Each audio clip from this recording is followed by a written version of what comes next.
অবস্থান স্থলে পৌঁছলেন অবসরপ্রাপ্ত বিচারপতি অভিজিৎ গঙ্গোপাধ্যায়ের সঙ্গে রূপা গাঙ্গুলি ও রুদ্রনীল ঘোষও। রাতভর অবস্থানের পর এবার অনশন আন্দোলনের পথে চাকরিহারারা। ওয়েমার শিটের মিরর ইমেজ প্রকাশের দাবি আন্দোলনের চাকরিহারারা। কসবায় ডিআই অফিসে ডেপুটেশন কর্মসূচিতে পুলিশের লাঠির প্রতিবাদে আন্দোলনের চাকরিহারারা।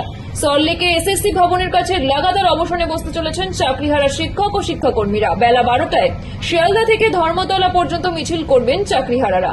নাগরিক সমাজকে এই মিছিলে যোগ দেওয়ার আহ্বান জানানো হয়েছে। চাকরি ফেরানোর দাবিতে রাতভর সল্টলেকে এসএসসি ভবনের কাছে শিক্ষকদের অবস্থান। সম্মানজনক সমাধান না মেলা পর্যন্ত খোলা আকাশের নিচে ধর্ণা চালিয়ে যাবেন বলে জানিয়েছেন তারা। এদিকে এসএসসি ভবনের দেওয়ালে ভারতীয় ন্যায় সংহিতার 163 ধারার একটি নোটিশ সেটে দিয়েছেন বিধাননগর কমিশনারেট।